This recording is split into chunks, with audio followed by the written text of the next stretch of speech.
হবে। আর যদি চিন্তা ভাবনা না থাকে, ফিকির না থাকে, বুঝবার মতো ইচ্ছা শক্তি না থাকে, গভীরে যাওয়ার যদি সদিচ্ছা না থাকে, তাহলে এসব অজ মাথার মধ্যে চলে যায়, মাথার মধ্যে চলে যায়। কিছু অজ আছে যেগুলো মাথার ভেতরে ঢুকবে, তার জীবনে বেরোবে না। তার ভেতরে একটা অজ হলো বাদামের খোলা। ও কি আজকে শুনিস আমি? আচ্ছা, এই অজটা যে আমি শুনিছি, ভুল হবার কোনো তাবিজ আছে? আমরা একটা তাবিজ দেন দিন যেন ভুলে যাই ওইটা। আর এই সমস্ত ভাইরা যা মাথায় ঢোকে না, বেরোতে চায় না। মনে আছে বাদামের খোলা? হ্যাঁ, তবে সেটা মনে আছে? সেই বৈশাখ হুজুরের কোথায় কবর খুঁড়িয়ে দেখিয়ে দিয়েছিল একটা মরা লোক, আল্লাহর ওলি শুয়ে আছে, শোনেননি? হ্যাঁ, এখনো মনে আছে? ওইগুলো ভুলে যা। তারপরে এটা শোনা আছে, সে একটা জ্যান্ত ছেলে কাফনের ভেতর দিয়ে শুইয়ে রেখে দিয়েছিল পীর পরীক্ষা করার জন্য। কথা বলে শোনা আছে না? কোন পীর ওটা? সেই পীর সাহেবটার নাম কি? হ্যাঁ, দাদা।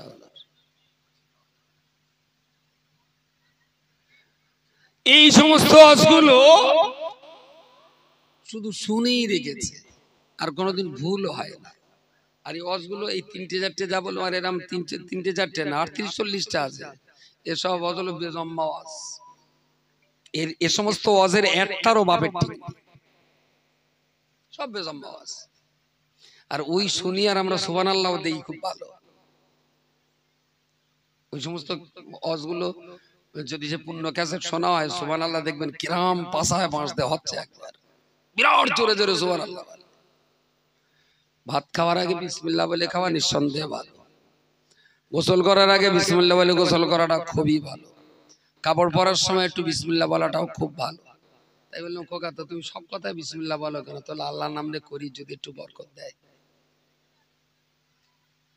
একটু আমটি আমটি হালকা হালকা ফুকো বাতাস আর ঝিরঝির করে বৃষ্টি হচ্ছে, মাছে পাট কাটতেছে, গলদে ধোঁয়া উঠতেছে।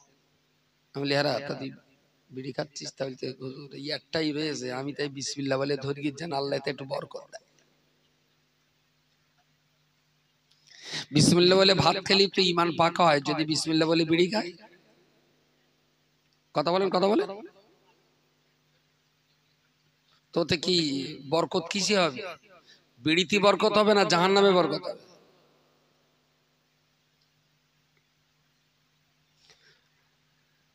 দুপুরবেলা খেয়ে দিয়ে ঘরে আসলাম, উঠোনে একজন ফকির সাহেব হাত পেতে বললো, বাবা দুটো ভিক্ষে দেবে? আমি গেলুম এক মুঠো চাল নিয়ে। তাহলে, হুজুর আমার বিরাট খিদে লেগেছে, দুটো ভাত দেবেন? আমার খুব খিদে লেগেছে, কিছু খাবার টাবার দেবেন? গিন্নিরে জিজ্ঞেস করি, গিন্নি বলছে থালা মতন সব মেজে ফেলিছে, কি হবে, আর হাঁড়িতে কিচ্ছু নেই। তাহলে বসতি বলে না, দুটো রান্না করে দেই। দেখ তোর এই দুটো ভাতের চালে বসবে এখন, ওরও ব্যস্ত আছে, কত জায়গায় ডিউটি করতে হবে। তাহলে ফকির সাহেব কিছু নেই, আজকে যাও তুমি, আবার আর দুটো গেল ভাত একটু সকাল করে আসতে হবে। 3টের সময় করে ভাত থাকে দুপুরে।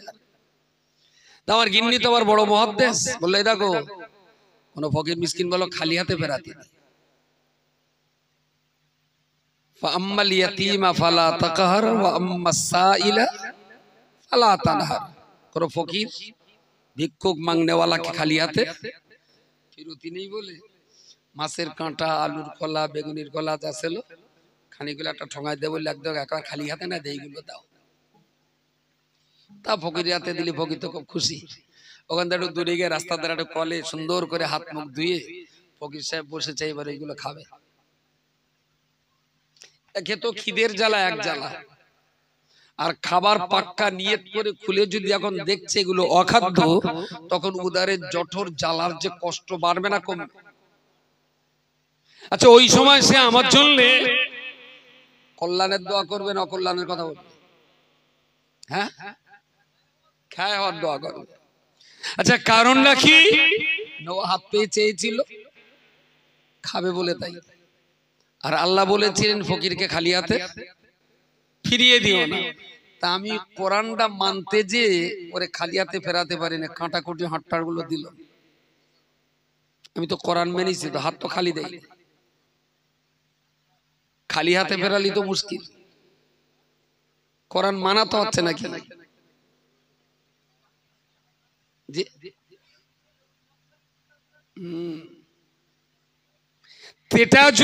এটাই যদি বাস্তব সত্য হয়, তাহলে উনি হাত পেতেছিলেন নিজের উপকারের জন্য, আর আমি হাতে এমন কিছু দিলাম তার উপকারের চেয়ে ক্ষতিটা।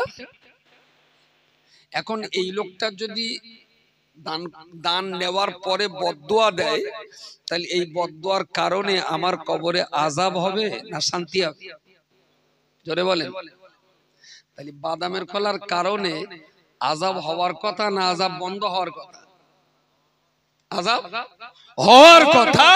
আর সেখানে যদি ওই খোলায় আযাব বন্ধ হয়, আর সেখানে 6 গোষ্ঠী 14 পুরুষ যে যা সুবহানাল্লাহ বলেছে গোষ্ঠী সমেত বেদ উড়ে নেওয়া উচিত। মাথা যায়নি এখনো? গোষ্ঠী সমেত বেদ উড়ে নেওয়া উচিত। সুবহানাল্লাহ কোথায় দিচ্ছিস রে ভাই? আর এসব একবার মাথায় ঢুকলি না, জন্ম জন্মান্তর বেরোতে যায়। অনেকদিন তো চেষ্টা করছিস ভুলে যাওয়া, তো বলার কোনো লাইন নেই। আর এইভাবেই চলছে অজ্ঞতার এই সমাজটা, এইভাবেই চলছে। প্রিয় শ্রোতা মণ্ডলী, আমি আপনাকে বলতে চাইছি, আমার আল্লাহ পাক রব্বুল আলামিন কোরআন শরীফে বারংবার তিনি বলেছেন, ইয়া উলিল আলবাব, হে পৃথিবীর মনুষ্য জাতি, যদি তোমাদের ভিতরে বোধ শক্তি রয়েছে, তোমরা তোমাদের বোধ শক্তিটাকে কাজে লাগাও। তোমরা ভাবতে শেখো, আমার সৃষ্টি জগৎকে তোমরা গবেষণা করতে শেখো, আমি আল্লাহকে নিয়ে তোমরা ভাবতে শেখো।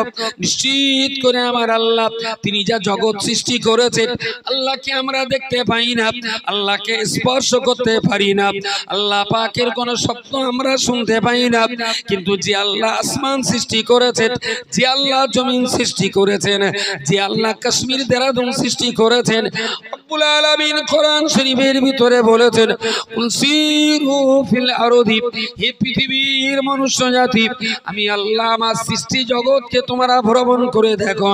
ফানজুরু কাইফা কানা আকিবাতুল মুকাজ্জিবিন, রে পৃথিবীর ইমানদার মানুষেরা, ওরে পৃথিবীর মনুষ্য জাতি, যুগ যুগ ধরে যে সমস্ত মানুষেরা আমি আল্লাহর সঙ্গে যারা তাওয়াক্কা দিয়েছিল, আমি আল্লাহর সঙ্গে যারা বাড়াবাড়ি করেছিল, আমি আল্লাহর সঙ্গে যারা শক্তির পরীক্ষায় ময়দানে লেগে গিয়েছিল, কোথায় সেই আদ জাতি আর সামুদ জাতি, কোথায় সেই সাদ্দাদ আর ফেরাউন, কোথায় নমরুদ আর কোথায় হামান, আমি আল্লাহ তোমাদিকে জন্য বলছি, तमाम দুনিয়াতে একবার ঘুরে দেখো, ফানজুরু কাইফা কানা আকিবাতুল মুকাজ্জিবিন, আমি আল্লাহর সঙ্গে যারা গাদ্দারি করেছিল তাদের শেষ পরিণতি কেমন হয়েছে, সে নিদর্শন আজ আমি আল্লাহ পৃথিবীতে টিকিয়ে রেখেছি। আদ এবং সামুদ জাতির সেই নিদর্শন আজও আছে, ফেরাউনের নিদর্শন আজও আছে, নূহ নবীর জামানার যে অসভ্য জাতি তাদেরকে কিভাবে ডুবিয়ে মারা হয়েছিল তার নিদর্শন আজও আছে, আজও আছে। তো আমরা এইগুলো দেখেও তো এটা ভাবতে পারি যে আল্লাহর হুকুম অমান্য করার কারণে ওদের কপালে যখন এই মুসিবত দুনিয়াতেই হয়ে গেছে, পরে যা হবে সে এখন নাকি দুনিয়া হয়ে গেছে বলে পরে আর হবে না? এ তো শুধু রিহার্সাল হলো, আসল তো এখনো বাকি আছে। তো এইগুলো দেখেও তো আমরা শিখতে পারি যে এরকম মুসিবত আমাদের ভাগ্যে যেন না হয়, আমরা একটু ভালো হয়ে চলি, খুব কষ্ট হয়। প্রিয় শ্রোতা মণ্ডলী, বাড়িতে ফ্রিজে মাছ ছিল, গোস্ত ছিল, ডিম ছিল, রসগোল্লা সন্দেশ ছিল, আপেল আনারস বেদানা ছিল, আর অনেক দামি দামি খাবার ফ্রিজে ছিল, কিন্তু কোনো কিছুই আপনাকে খেতে না দিয়ে দুপুরে দুমুঠো ভাত, একটা কাঁচা লঙ্কার কাঁচা জাল আপনাকে দেওয়া হলো। আপনি খেতে চাইছেন না, আপনি বললেন ফ্রিজে অনেক কিছু তো রয়েছে, কিনলে বললেন না থাক পরে খাওয়া যাবে। ও বান্দা, আমি কি বলতে পারি, আপনার বাড়িতে দই মিষ্টি রসগোল্লা এত নামি দামি খাবার থাকার পরেতেও শুধু ঝাল আর পেঁয়াজ দিয়ে কি ভাত আপনি খেতে পারেন? কথা বলেন। বউ দিতে চাচ্ছেন, আপনি কি করবেন? বউ দিতে থাক পরে হবে, আরে আজ না কাল তো খাবো, কালকে আবার খেতে বসলে সেই কাঁচা জাল, বলে দেখো আজকে দিও না, বুধবারে খাওয়ান একসঙ্গে। বুধবারে খেতে বসে না, আবার বলে দেখো আজকে থাক না, পরে খালি হবে না, খেলেই তো ভরকে যাবে। আচ্ছা এইভাবে একদিন, দুদিন, 3 দিন, কদিন সহ্য করবে? কথা বলে নাকি সারা জীবন কাটাবে? একদিনও? বউ বললো আমি দেবো না, আপনি কি বসে বসে ওই ঝাল দিয়ে খাবেন? কি করবেন?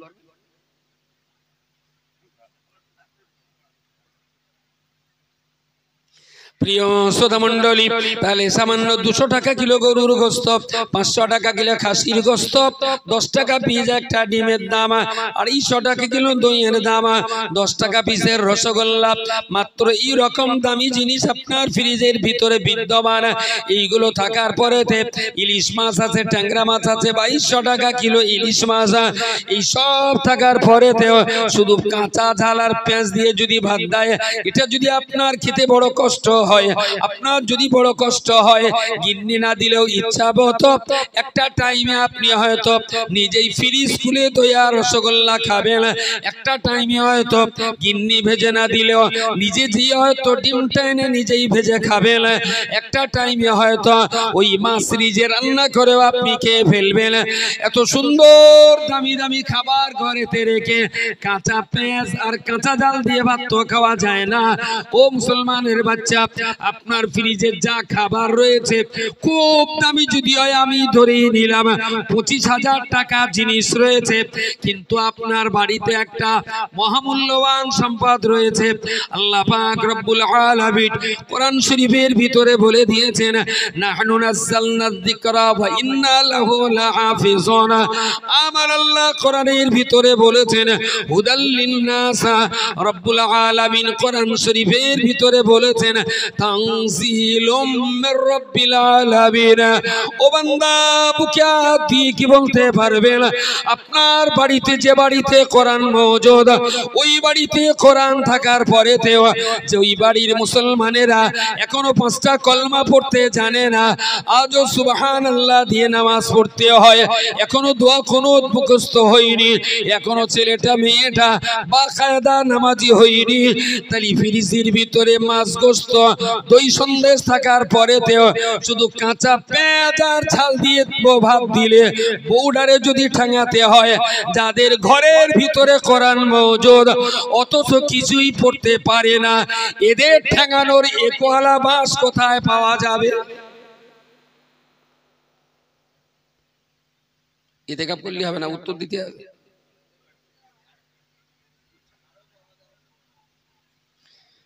মিনিমাম তো একটা লজ্জা হওয়া উচিত যে 24টা ঘন্টা কেটে গেল, 24 ঘন্টার ভিতরে 2 মিনিট কোরআনের সঙ্গে দেখা হলো না।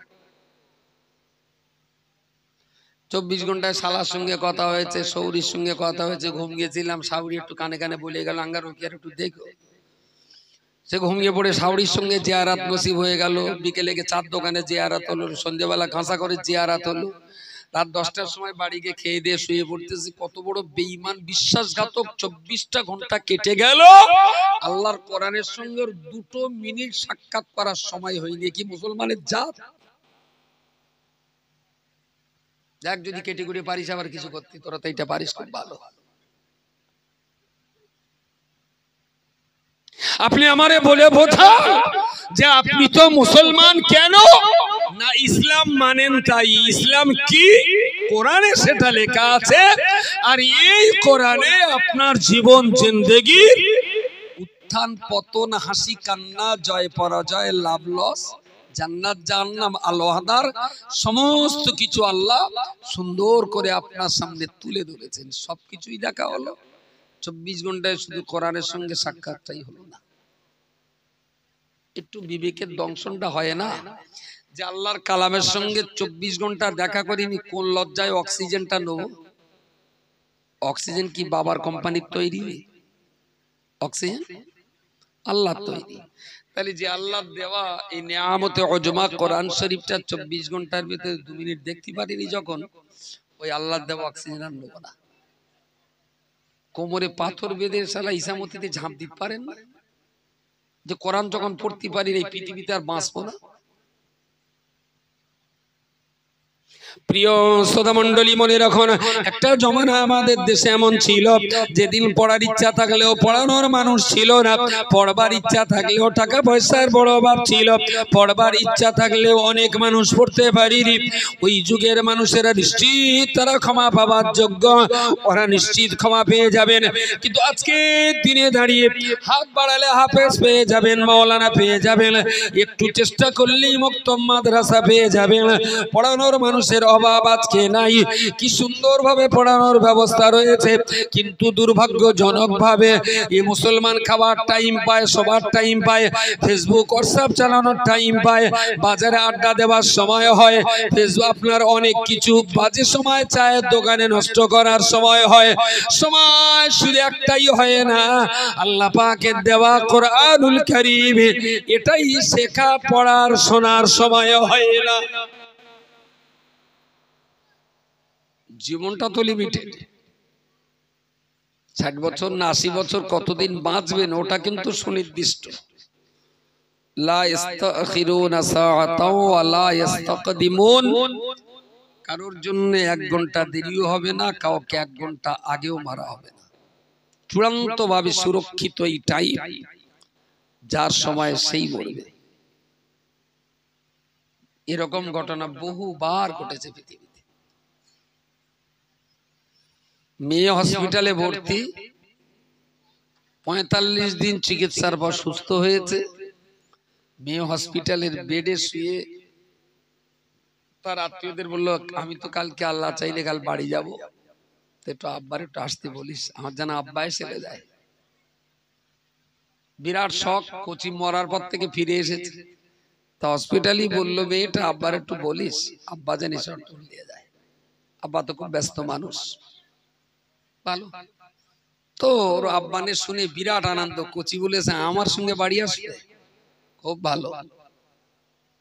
7 সকালে উঠে গোসল করে খেয়ে দিয়ে নিয়ে সুন্দর জামা কাপড় পরে গাড়ি নিয়ে যে একদম নীলনতনের সামনেই অ্যাক্সিডেন্ট। মেয়ে আমার জ্যান্ত ফিরে গেল আর বাপের দেহ মর্গে চলে গেল। কি বলিস, বোঝা যাচ্ছে না?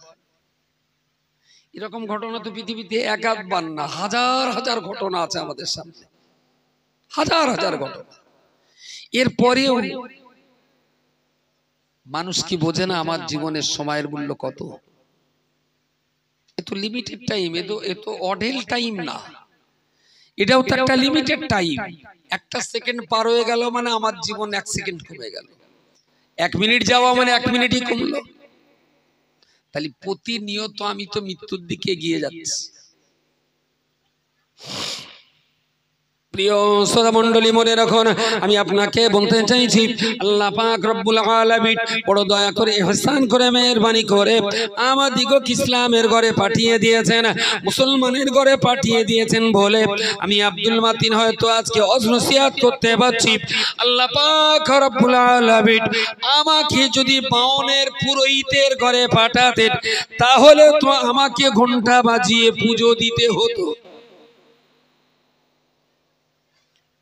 বললি তো বললো, তুমি তো নিমাই কোম্পানির মাল। আমি নিমাই কোম্পানির মাল, এটা আমার গর্ব হয়। সত্যি সত্যি বিরাট আনন্দ হয়, লোকে বললি না আমার একদম কষ্ট হয় না। আর যত ওরা কালটাল দেয় আমার তত আনন্দ হয়। কেন হয়? শুধু 2টো কারণে আনন্দ হয়। একটা কারণে এই জন্যই হয় যে গোনা তো আমার আসেই আছে, আমি তো নবী না, আমি তো ফেরেশতা না, পাহাড় পরিমাণ গোনা আছে। তা কিছু লোক যদি গাল দেয় তাহলে আমার কিছু গোনা ক্ষমা হবে, এই একটা আনন্দ। আর একটা আনন্দ হলো ওরা যে গাল, কেউ যখন গাল দেয়, হাদিসে এটা আছে, গাল দেওয়ার সঙ্গে সঙ্গে ওই গাল সোজা আসমানে উঠে যায়। আসমান উঠে যাওয়ার পর আল্লাহ বলেছেন, তোমার যেখানে পাঠানো হয়েছে সেখানে যাও। গাল তখন আমার মাথার উপরে আসবে, এসে মাথায় পড়তে যাবে, ফেরেশতারা ধাক্কা মেরে পার করে দেবে, বলে এ লোক ওই গালির যোগ্য না, তুই আবার ফিরে যা যেখান থেকে এসেছিস। ও আবার আসমানে ফিরে যাবে। আল্লাহ বলবে, তো পাঠিয়েছিল কার কাছে? তাহলে মাতিনির কাছে। কেডা পাঠিয়েছিল? তাহলে পল্টু। তাহলে মাতিনির কাছে গেলে কি বললো? তাহলে ফেরেশতারা ওখানে লাভ দিতে দেয়নি, তাহলে পল্টুর কাছে ফিরে যা। পল্টুর কাছে, বুঝতে পারেন? তাহলে আমার তো দুঃখ পাওয়ার কোনো কারণ আছে? যদি আমি মাল চুরি করতাম আর তার কারণে যদি চোর বলে, তাহলে চোর শব্দটা আমার জন্য খুব প্রযোজ্য, খুবই প্রযোজ্য। ওই রকম গাল কেউ দিলি ও চোর আমার মাথায় এসে দাঁড়াবে, কোনো অসুবিধা নেই। কিন্তু যেটা আমি যাটার জন্য আমি যোগ্য নই, সেটা কখনো আমার জন্য প্রযোজ্য হবে না, ওতে আমি একদম ডরাই।